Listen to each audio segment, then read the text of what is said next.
आवर्त सारणीच्या प्रवासात मेंडेलीव्हचं योगदान. Mendeleev's contribution to the journey of the periodic table. आवर्त सारणीची निर्मिती विज्ञानातील महत्वाचा टप्पा आहे. या नावात जो आवर्त शब्द आहे त्याचा नक्की अर्थ काय? रसायनशास्त्रज्ञ मूलद्रव्य योग्य क्रमात लावण्याचा प्रयत्न करत होते. डॉबेरायनरने त्रिक तयार केली, न्यूलन्सने अष्टक. पण काही काळानंतर या रचनांमध्ये त्रुटी समोर आल्या. सन 1869 मध्ये रशियन वैज्ञानिक दिमित्री मेंडेलीव्हने एका नव्या दृष्टिकोनातून प्रयत्न केला. त्या काळापर्यंत एकूण 63 मूलद्रव्य म्हणजे 63 एलिमेंट्सचा शोध लागला होता. मेंडेलीव्हने आधी ती मूलद्रव्य त्यांच्या अणुवस्तुमानांच्या म्हणजे ॲटॉमिक मासच्या चढत्या क्रमाने लावली. पण त्यांना ते पुरेसं वाटलं नाही, कारण ठराविक अंतरानंतर मूलद्रव्यांच्या गुणधर्मांमध्ये पुनरावृत्ती दिसून येत होती. त्यानंतर मेंडेलीव्हने अजून एक चार्ट तयार केला. यामध्ये त्यांनी अणुवस्तुमानापेक्षा मूलद्रव्यांच्या गुणधर्मांना अधिक महत्त्व दिलं.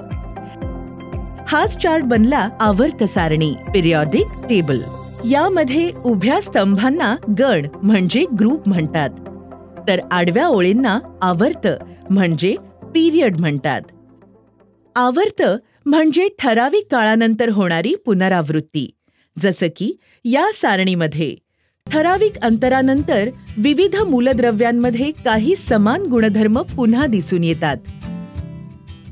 या सारणीमध्ये एकूण 6 आवर्त म्हणजे पिरियड्स तर 8 गण म्हणजे ग्रुप्स आहेत. प्रत्येक ग्रुपमधील मूलद्रव्यांचे गुणधर्म सारखे असतात.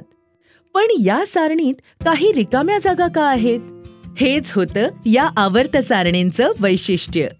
त्या काळापर्यंत माहिती असणाऱ्या सर्व मूलद्रव्यांच्या जागा ठरवल्यानंतर मेंडेलीव्हने त्या मूलद्रव्यांसाठी ही जागा राखून ठेवली जी तेव्हा सापडलीच नव्हती. तुम्हाला मूलद्रव्यांचा पेटारा या व्हिडिओतला खेळ आठवतोय का? चित्रांचा क्रम तर्कानुरूप लावताना काही जागा रिकाम्या ठेवाव्या लागल्या होत्या. मेंडेलीव्हने पण असाच विचार केला असेल का?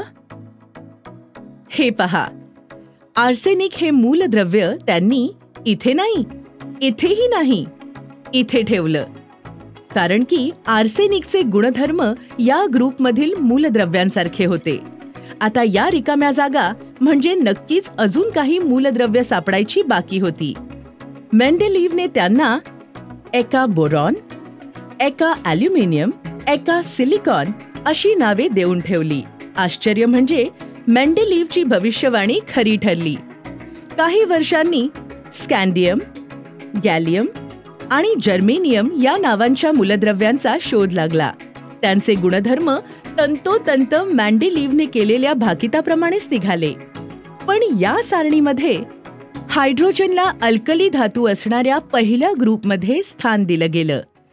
पण त्याचे गुणधर्म 7व्या ग्रुपमधल्या हॅलोजन्स म्हणजे फ्लोरीन आणि क्लोरीन यांच्याशी देखील जुळत होते. समस्थानिक म्हणजे आयसोटोप्सना यामध्ये जागा नव्हती, कारण तोपर्यंत अणूच्या रचनेबद्दल पूर्ण माहितीच नव्हती. समस्थानिक म्हणजे एकाच मूलद्रव्याचे वेगवेगळे प्रकार, ज्यामध्ये प्रोटॉनची संख्या तर समान असते, मात्र न्यूट्रॉनची संख्या वेगवेगळी असते. त्यामुळे त्यांचं अणुवस्तुमान वेगवेगळं असतं. मेंडेलीव्हने सारखे गुणधर्म असणारी काही मूलद्रव्य वेगवेगळ्या ग्रुपमध्ये ठेवली. उदाहरणार्थ सोनं आणि प्लॅटिनम. आणि भिन्न गुणधर्म असणाऱ्या काही मूलद्रव्यांना ठेवलं एकाच ग्रुपमध्ये. उदाहरणार्थ तांबे आणि चांदी यांना ठेवलं लिथियम आणि सोडियमच्या ग्रुपमध्ये. इथे पहा, जास्त अणुवस्तुमान असणारी काही मूलद्रव्य कमी अणुवस्तुमान असणाऱ्या मूलद्रव्यांच्या आधी आली आहेत. झाली ना गडबड? या त्रुटी जरी असल्या तरी मेंडेलीव्हच्या आवर्त सारणीच्या आधारानेच आधुनिक आवर्त सारणी तयार झाली, जी आपण आजही वापरतो. आता तुमच्यासाठी एक काम. सन 1955 मध्ये मेंडेलीव्हच्या सन्मानार्थ एका नव्या मूलद्रव्याचं नाव मेंडेलिव्हियम असं ठेवलं गेलं. याचा अणुक्रमांक आणि संज्ञा शोधा.